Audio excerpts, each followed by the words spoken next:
Don't do that to me. Don't do that to me. Whew. So I don't normally recite at the events that I MC or host because I really love making space for all the artists. It's just a desire, a love, I feel like sometimes a calling of mine. But over the years, my fellow poets have encouraged me that I need to start doing what the other part of the gift that I guess God has given me, I guess.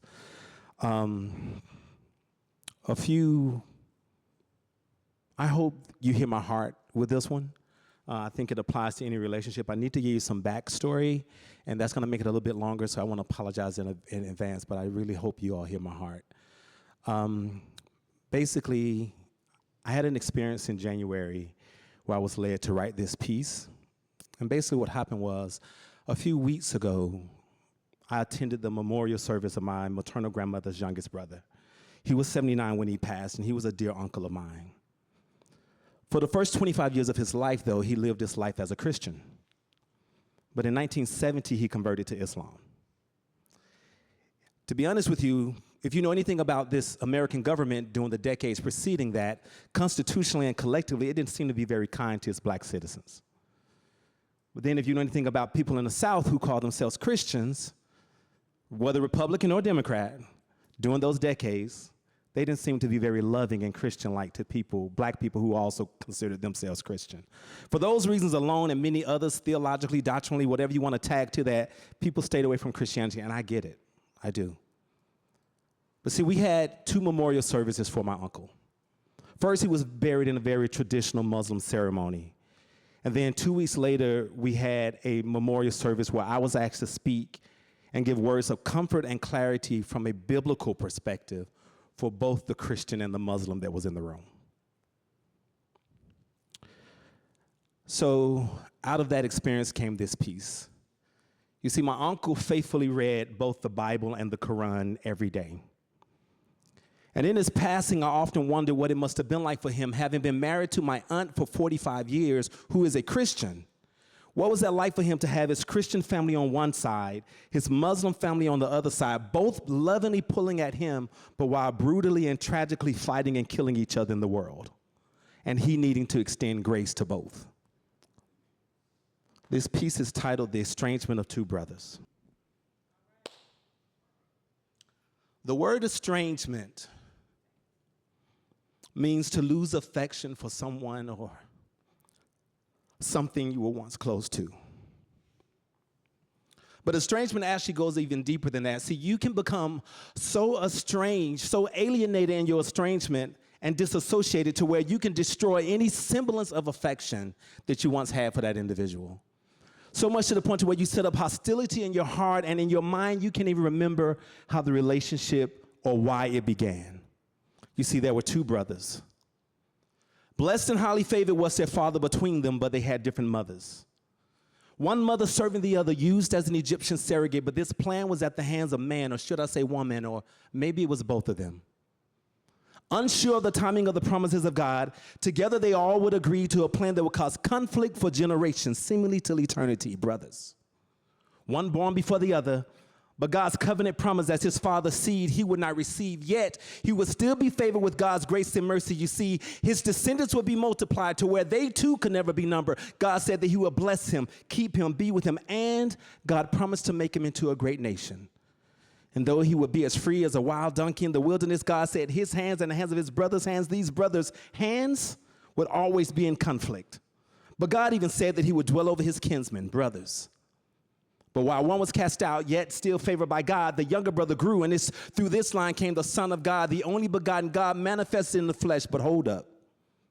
Let me back up a bit, because there's still several more centuries, millennia, if you will, to this brother-to-brother conflict. You see, God commanded the younger to be sacrificed, but he was spared through a ram in the bush. Righteousness was counted unto his father, but guess what? It actually says something different in the other book. You see, this Abrahamic faith has two lines from which this story gets told. And the constant separating and reuniting of these brothers, you think that it would get old, but it continues to this very day.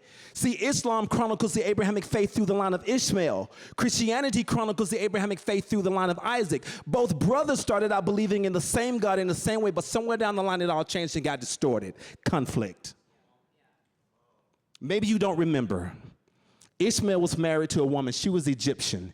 His seed is what helped build the Egyptian nation. 12 sons and some daughters. I wonder how each of them felt when Ishmael set them all down and told them what his father did.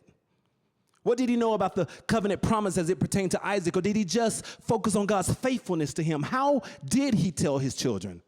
Was he bitter, rational, angry, or full of wisdom? Did his children build up resentment towards their grandfather and cousins? How did they feel about their uncle? Because most certainly they didn't care for his mother. But after living a full life of 175 years and passing, the brothers are united to tend to their father Abraham's burial, Ishmael and Isaac, Isaac and Ishmael. In that moment, no conflict between them, brothers still. But maybe you recall, Isaac had twin sons, Jacob and Esau. One seemed more conniving, brother-on-brother conflict before they were even born, and through deception and the union of defiance, it begs the question, why must these brothers have even more conflict? Why so much pain in this blessing? You see, Esau eventually took a wife, but it was against God's desired will. She was an Egyptian woman, but she was also the daughter of Ishmael. So way down the line when the Edomites were causing all this hell for Israel, it's through Esau's line from which Edomites hell. This is conflict. But check it. Jacob eventually has children. Specifically, I'm talking about his 12 sons. And you might recall, Joseph the dreamer was one of them, seemingly despised by all of his brothers except Reuben and Benjamin. His brothers wanted to kill him, but Reuben talked them down, and Benjamin wasn't part of this plot. He was too young, probably at home, nowhere to be found. Joseph instead was given to Midianite merchants and sold to Ishmaelites, where he was taken to Egypt and had to deal with Potiphar's wife, but that's a whole nother story. Because that woman was off the chain, y'all know that. Straight up. But check this out, though. But by now, though, Isaac is deceased. But look, Jacob and Esau were there. Ishmael some years before, and it seems like this conflict between these brothers cannot be spared. You see, God had already prophetically stated it. He decreed it. You could say it was providentially planned, because now things are unfolding for Ishmael's line to dwell over its kinsmen. But then after years of serving and being in prison, Joseph is eventually raised to be commissioner over all the land of Egypt. And just for a moment, it would seem the plan, maybe the brothers are about to be united again. Because see, y'all, there came a famine.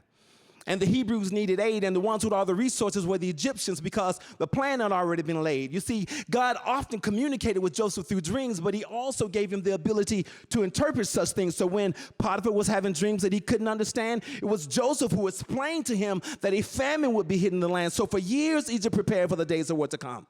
And when it hit, they had everything they needed and enough to supply everyone. So with some bartering and some trading, eventually came to be that the Hebrews took up residence in Egypt. And between the brothers' lines, there was unity. Or at least it seemed to be. But see, eventually Joseph dies.